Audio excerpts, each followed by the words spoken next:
Hi, my name's Joseph Hammond. I'm a professional illustrator, and in this video I'm going to be drawing a tiger. Okay, first I'm going to tell you the materials I used. The paper is Clairefontaine pastel matte, and the pencils I used are Carbo Othello pastel pencils.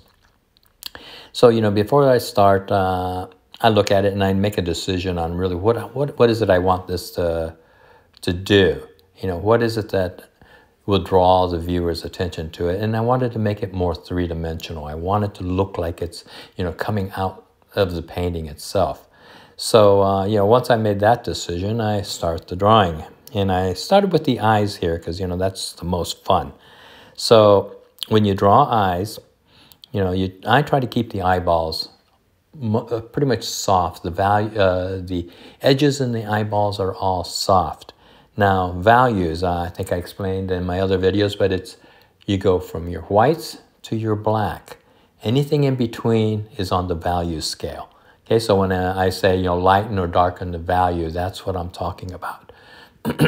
So on eyeballs, in this case here, the light source is coming from the left top. And what happens is the light comes into the eyeball itself and refracts out the bottom right, okay? And if you don't have that light coming out of there, it just doesn't look real. So you start out with a darker value over in the top left, and it gradually gets lighter as it comes down to the right bottom, okay? And so that gives it a much more realistic look. It'll look more, like a glass marble. So anyhow, now on the video here, I'm working on the fur above his eye. Okay, I don't want that area to be pure white. I want that area to recede back in his head. I want that eyeball to stay in the eye socket there, not pop out. So what I do is the values, I darken them down to a certain point, and that keeps the eyeball in. Now, when I do the brow ridge here, I'll gradually make it lighter because I want that brow ridge to look like it's coming out and forward and not the eyeball itself. So here we go. I'm putting in the dark stripes. And, the reason why I picked a tiger was if I'm trying to show form within a painting, the tiger stripes are, an easy way of showing form. You can wrap, you hear this over and over, wrap it around the form, okay? And what it is I'm going to be wrapping the stripes around the form. If I decided to make that stripe straight up and down, it'll be telling my eye that that area is flat. But by wrapping that stripe around that brow ridge, it tells me that this brow ridge is round. Okay, I hope that you can understand that. And so that's why these stripes, you have to wrap it around. Think of it as you're a little ant, and you're crawling across this tiger's head. Okay, you're going to start out at the eyelid, and you're going to go into the eyelid, then you're going to be coming back out and around the brow ridge, all the way to the top of the head, and you're going to walk all the way to the back of the head. Okay, you have to be able to think that there is actually a back of the head. The tiger's head does not stop at the edge of this picture.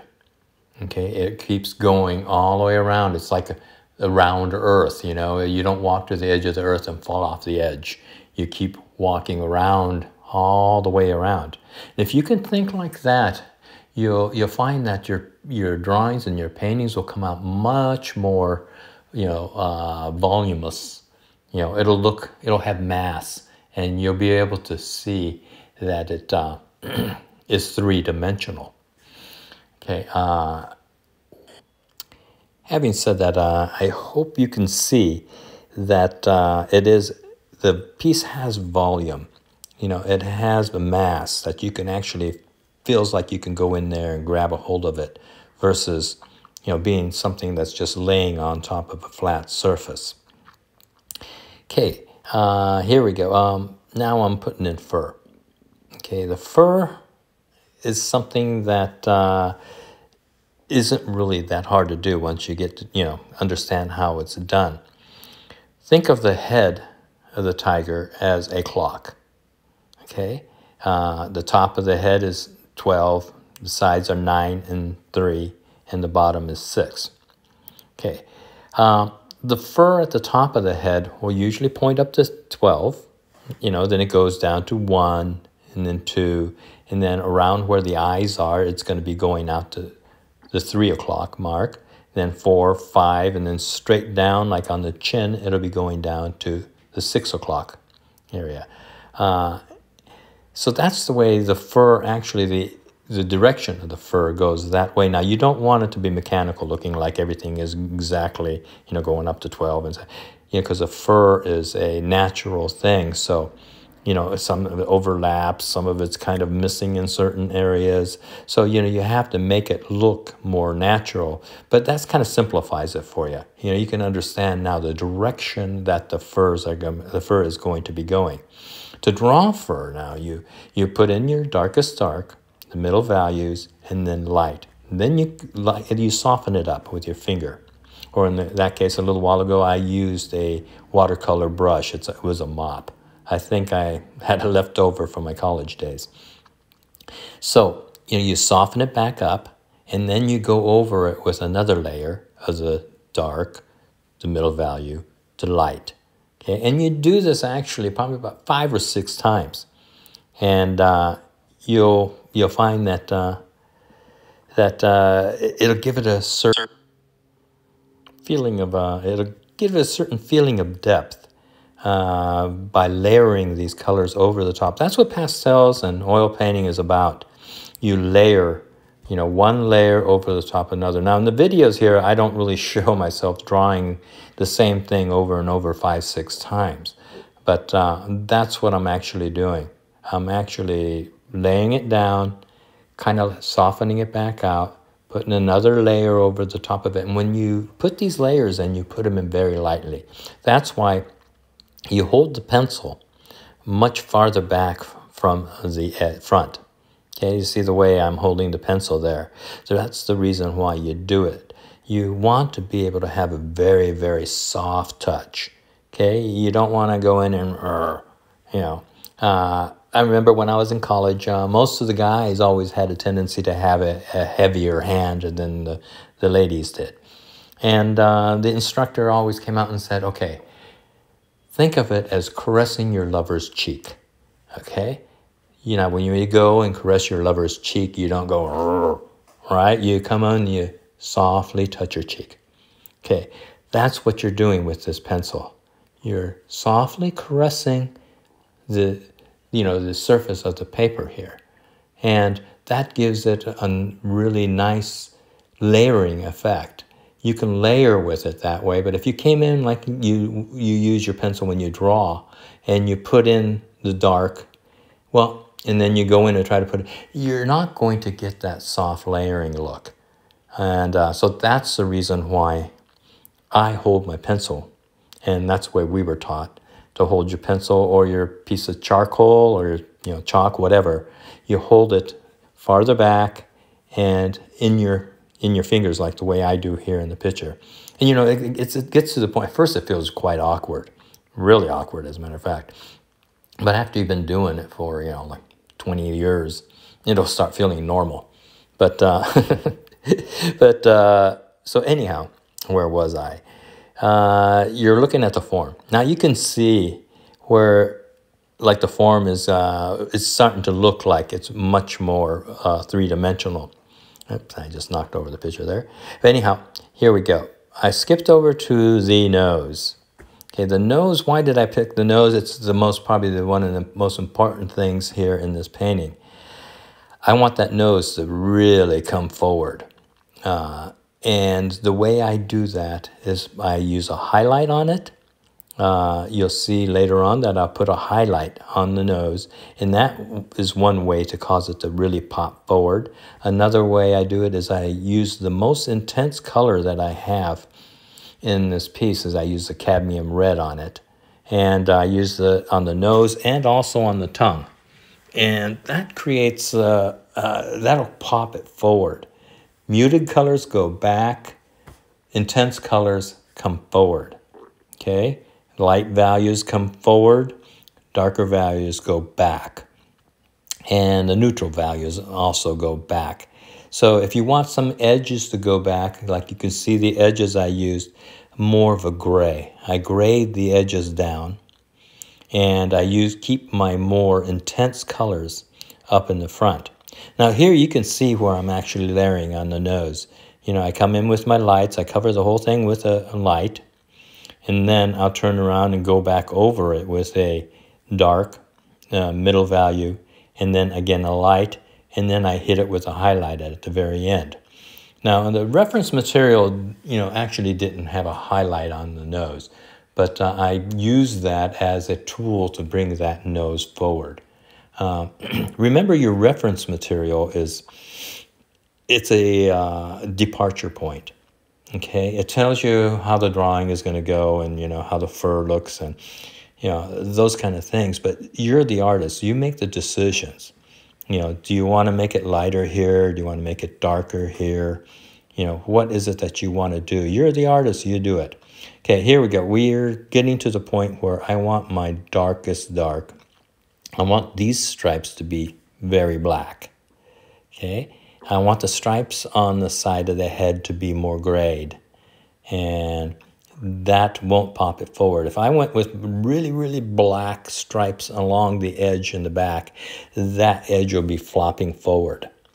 Okay, so I want it to be grayed down, and the values back there, I want it to be more neutral.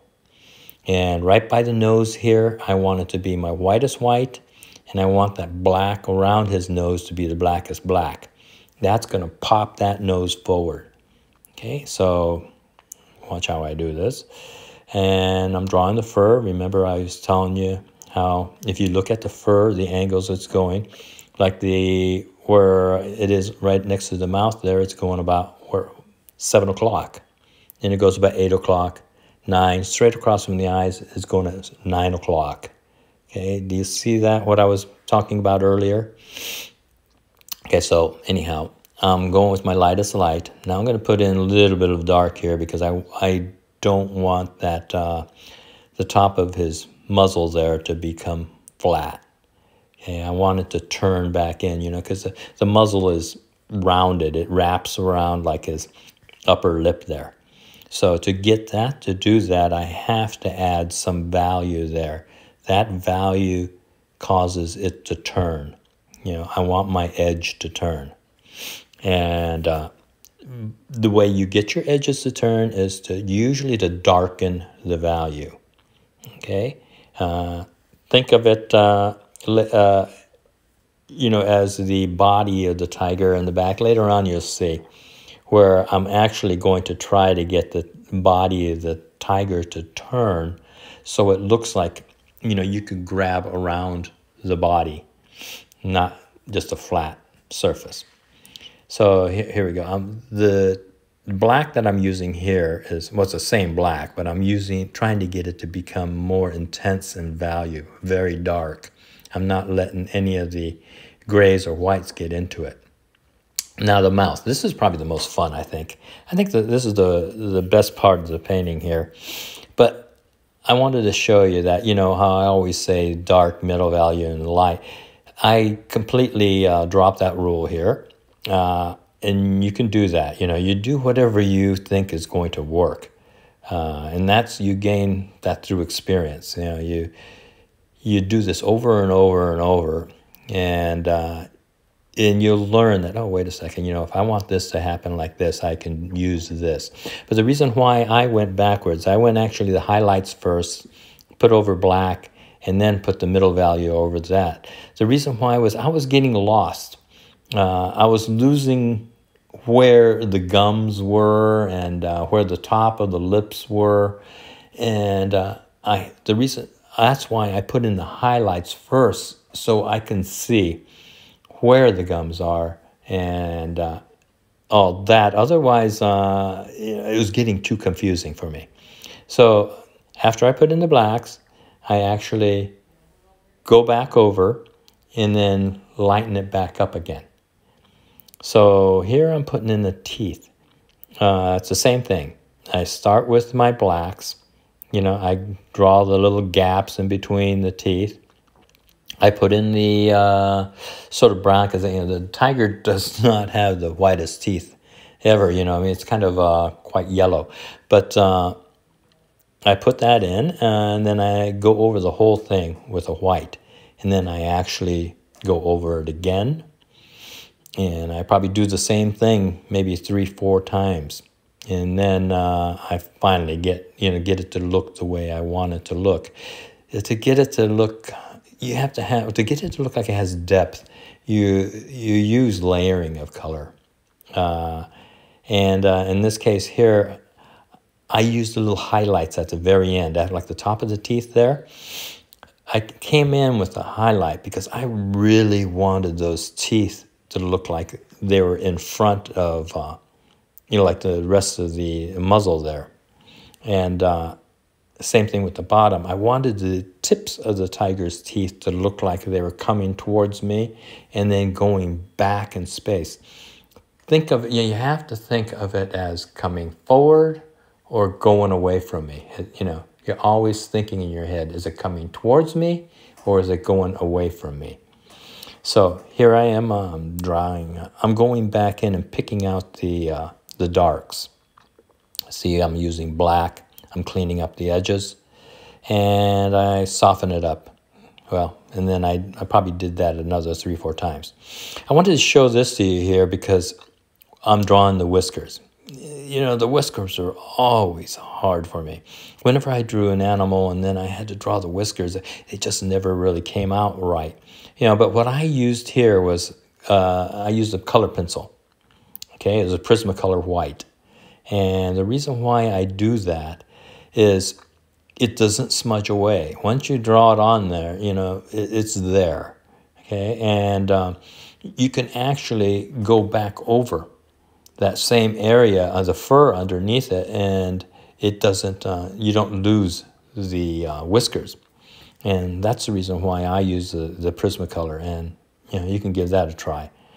And here it is, the body. This is a vignette, okay? A vignette is a drawing that doesn't really touch the edges. It's a free floating form that's in the paint, in the drawing surface here. Now, if it did go out all the way to the edges, that's called a bleed, okay? So if someone says, I want you to do a full bleed, that means that, you're going to be going to all 4 edges. Here, I'm going to have a vignette. That means it doesn't go to the edges. It's a free form, and it's a little bit more difficult because you have to make it a little bit more of an interesting design. But also, the reason why I was telling you this is I don't want the viewer's eyes to go to the edge of my vignette here. I want the viewer's eyes to go to the mouth, the nose, and the eyes. Okay? So I'm going to make this a little bit lower in value. You can see that it's more gray than his whiskers are. But at the same time, I go over, you overlap your shapes. Okay? And nobody ever told me that. When I was in college and all that, no one ever said, okay, you overlap your shapes. Maybe they did, and I just, didn't catch on. But anyhow, if you don't overlap your edges and you butt your edges up next to each other, it'll look kind of weird. Sometimes you'll have little gaps there, and sometimes you'll have an edge, a line, and the whole painting looks really stiff.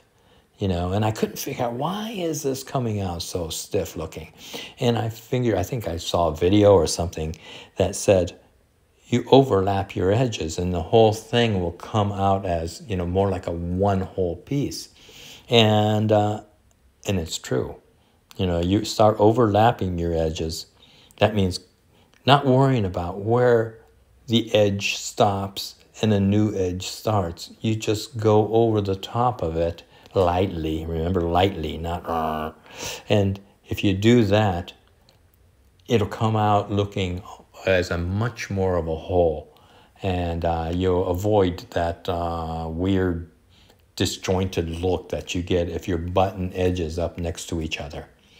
Okay, so remember I was talking about wrapping those stripes around the form, and that's what you're doing here with the tiger stripes.